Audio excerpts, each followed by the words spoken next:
नमस्कार साथियों, मैं नवीन कुमार आप सभी का स्वागत करता हूं हमारे एन के सर विद्यापीठ यूट्यूब चैनल पर। दोस्तों चलिए दोस्तों, आज हम पढ़ते हैं विटामिन के महत्वपूर्ण क्वेश्चन। ठीक है दोस्तों, आप इनको लिख भी सकते हैं अपने नोटबुक में। चलिए, पहला क्वेश्चन है दोस्तों हमारा, मूत्र या मल में रक्त निम्नलिखित में से किस विटामिन की कमी के कारण हो सकता है दोस्तों। ठीक है ना। तो देखिए दोस्तों, जो मानव का जो मूत्र होता है, तो उसमें जो मूत्र या मल में रक्त निम्नलिखित में से किस विटामिन की कमी के कारण हो सकता है, यानी निकलता है दोस्तों। तो ध्यान रखना, विटामिन के की कारण। ठीक है ना। पेशाब के द्वारा और मल में क्या निकलता है, हमारा ब्लड निकलता है दोस्तों। नेक्स्ट क्वेश्चन देखिए, इसकी व्याख्या देख लेते हैं दोस्तों। विटामिन के वह विटामिन है जिसकी कमी होने पर मूत्र या मल में रक्त आ सकता है दोस्तों। केला, पालक और ब्रोकोली जैसी हरी सब्जियां, हरे पत्तेदार सब्जियां खाने से दोस्तों यह सुनिश्चित करने में मदद मिल सकती है दोस्तों कि आपको यह महत्वपूर्ण विटामिन पर्याप्त मात्रा में मिले दोस्तों। ओके ना। यानी इनके सेवन करने से हमको दोस्तों पर्याप्त मात्रा में विटामिन मिल जाती है। इसके अतिरिक्त दोस्तों लिवर होता है, जैसे कि मछली का, अंडे, सोयाबीन जैसे खाद्य पदार्थों में भी विटामिन के दोस्तों, ठीक है ना, विटामिन के अच्छे स्रोत होते हैं दोस्तों। नेक्स्ट क्वेश्चन है हमारा अब, नवजात शिशु का रक्तस्रावी रोग किसकी कमी से होता है दोस्तों। तो ध्यान देना है दोस्तों, इसका आंसर हो जाता है हमारा विटामिन के की कमी के कारण दोस्तों। देखिए, इसकी व्याख्या देखते हैं। विटामिन के मुख्य विटामिन है जो नवजात शिशुओं के रक्तस्रावी रोग HDN में योगदान देता है। ये विशेष रूप से विटामिन के नवजात शिशुओं में अत्यधिक रक्तस्राव को रोकने में मदद करता है दोस्तों। ओके ना। यह सुनिश्चित करना भी महत्वपूर्ण है कि आपके शरीर में पर्याप्त विटामिन B12, विटामिन BA और विटामिन B6 हैं, क्योंकि ये सभी आपके सामान्य स्वास्थ्य में योगदान देते हैं दोस्तों। ठीक है ना। चलिए नेक्स्ट क्वेश्चन देखते हैं। निम्नलिखित में से कौन सा हार्मोन तनावपूर्ण परिस्थिति में उत्पन्न होता है जो मानव यकृत में ग्लाइकोजेनोलिसिस को उत्तेजित करता है दोस्तों। जब हम डिप्रेशन में होते हैं तो हमारे शरीर के अंदर एक हार्मोन स्रावित होता है दोस्तों, जिसके कारण क्या होता है, हमारे यकृत में जो ग्लाइकोजेनेसिस को उत्तेजित होता है, जो क्या करता है, हमको डिप्रेशन से बाहर आने में मदद करता है दोस्तों। ठीक है ना। तो देखिए दोस्तों, इसका आंसर हो जाता है हमारा एंड्रेनालाइजिन। ठीक है ना दोस्तों, एंड्रेनालाइलिन। ओके दोस्तों, लाइन होता है हमारा। चलिए, अब देखिए इसकी व्याख्या भी देख लेते हैं दोस्तों। तनाव की स्थिति में उत्पन्न होने वाला वह हार्मोन जो मनुष्य के यकृत में ग्लाइकोजेनोलिसिस को उत्तेजित करता है, एड्रेनालाइन है दोस्तों। ठीक है ना। एड्रेनालाइन जैसे तनाव हार्मोन रक्त प्रवाह में ग्लूकोज की रिहाई का कारण बनते हैं, ताकि लड़ो या भागो प्रतिक्रिया के लिए ऊर्जा प्रदान की जा सके दोस्तों। विटामिन स्वस्थ कामकाज के लिए आवश्यक हैं और आपके शरीर को तनाव को रोकने और या बेहतर ढंग से प्रबंधित करने में मदद कर सकते हैं दोस्तों। ओके ना। चलिए नेक्स्ट क्वेश्चन है हमारा, निम्नलिखित में से किस विटामिन में धातु परमाणु होते हैं दोस्तों। तो देखिए दोस्तों, इसका आंसर हो जाता है हमारा विटामिन B12 दोस्तों। ठीक है ना। इसमें क्या होते हैं, हमारे धातु परमाणु होते हैं। चलिए दोस्तों, इसकी व्याख्या भी देख लेते हैं। विटामिन B12 जिसे कोबालामिन, ठीक है ना दोस्तों, कोबालामिन के नाम से भी जाना जाता है, ठीक है ना, में कोबाल्ट नामक एक धातु परमाणु होता है और यह स्वस्थ रक्त उत्पादन, तंत्रिका संबंधी कामकाज, प्रतिरक्षा प्रणाली के स्वास्थ्य के लिए आवश्यक है। ये लाल रक्त कोशिकाओं को बनाने के लिए भी आवश्यक है दोस्तों, जो आपके पूरे शरीर में ऑक्सीजन पहुंचाती है दोस्तों। ओके, चलो नेक्स्ट क्वेश्चन। एक विटामिन जो रक्त के जमने के गुण में महत्वपूर्ण भूमिका निभाता है दोस्तों, तो वह कौन सी होती है दोस्तों। इसका आंसर हो जाता है दोस्तों हमारा विटामिन के दोस्तों। ओके, चलो व्याख्या देखते हैं इसकी।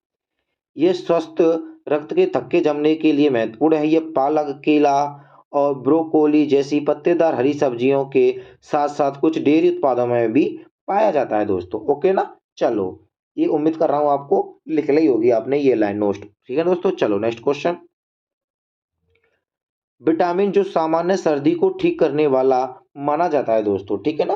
तो देखिए दोस्तों, इसका आंसर हो जाता है हमारा विटामिन सी। तो ओके दोस्तों, सामान्य सर्दी को ठीक कर सकता है ये हमारा। ये किससे प्राप्त होता है दोस्तों? खट्टे पदार्थों से। देखिए, विटामिन सी को सामान्य सर्दी के लिए सबसे अच्छा उपाय माना जाता है। विटामिन सी आपकी प्रतिरक्षा प्रणाली को बढ़ावा देने में मदद करता है, जो आपको सर्दी से बचाने में मदद करता है या सर्दी होने पर इसके लक्षणों को कम कर देता है दोस्तों। ओके, चलो नेक्स्ट क्वेश्चन।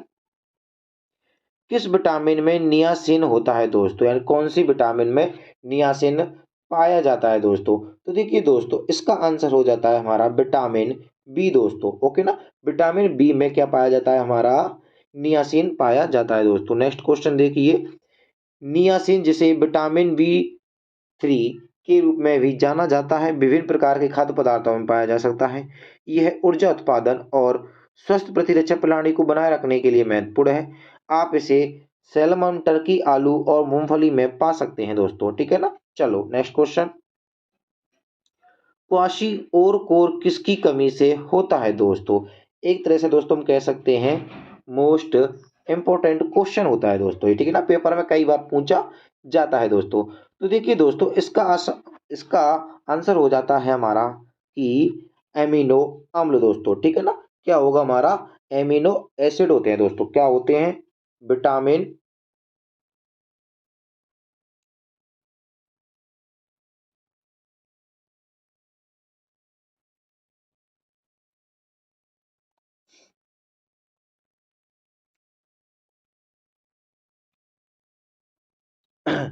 नेक्स्ट क्वेश्चन देखते हैं दोस्तों।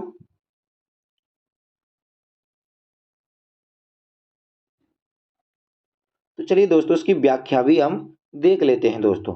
देखिए दोस्तों, स्पष्टीकरण। क्वाशियोरकोर आवश्यक एमिनो एसिड की कमी के कारण होता है दोस्तों, ठीक है ना।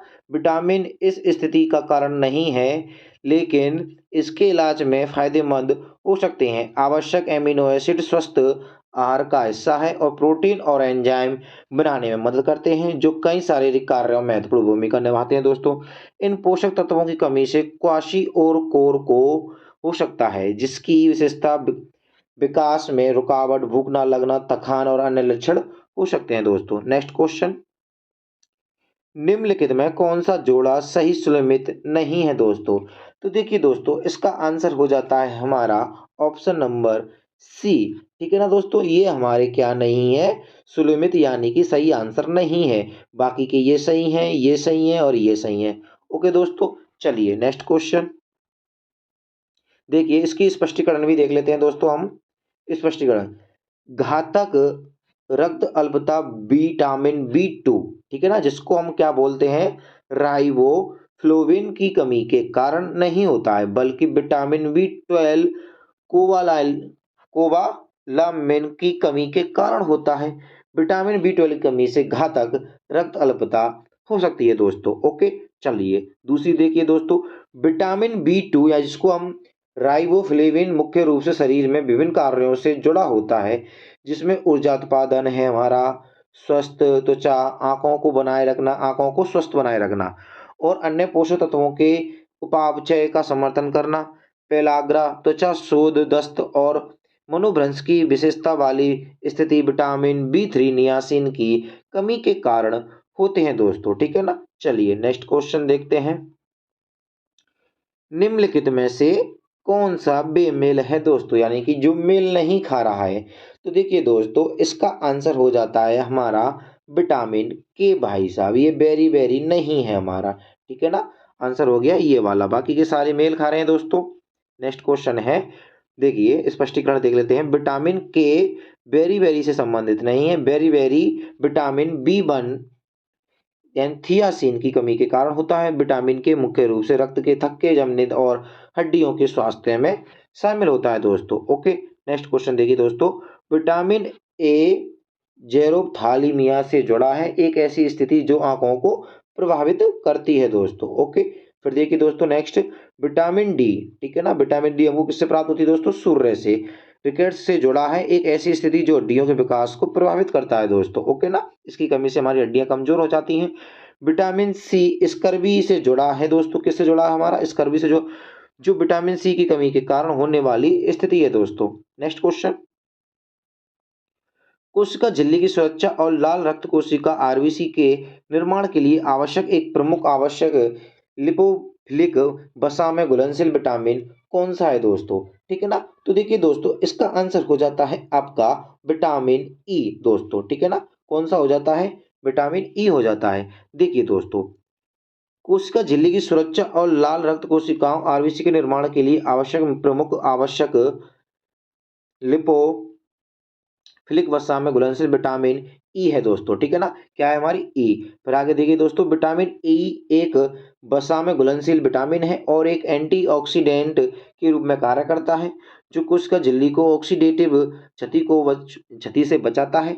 यह कोशिका झिल्ली की अखंडता को बनाए रखने में मदद करता है और झिल्ली के भीतर पॉली अनसैचुरेट फैटी एसिड के ऑक्सीकरण को रोकता है। ठीक है ना दोस्तों, किसके? इसके इसके अतिरिक्त विटामिन है, विटामिन ई लाल रक्त कोशिकाओं के निर्माण में भी शामिल होता है। आगे देखिए दोस्तों, विटामिन ए वाला, विटामिन ए एक अन्य वसा में घुलनशील विटामिन दृष्टि, प्रतिरक्षा कार्य और सेलुलर भेदभाव के लिए आवश्यक है, लेकिन यह मुख्य रूप से कोशिका झिल्ली की सुरक्षा व लाल रक्त कोशिकाओं के निर्माण से जुड़ा नहीं है दोस्तों। नेक्स्ट देखिए, विटामिन डी दोस्तों, ये हमको सूर्य से प्राप्त होती है, मैंने आपको बता दिया है।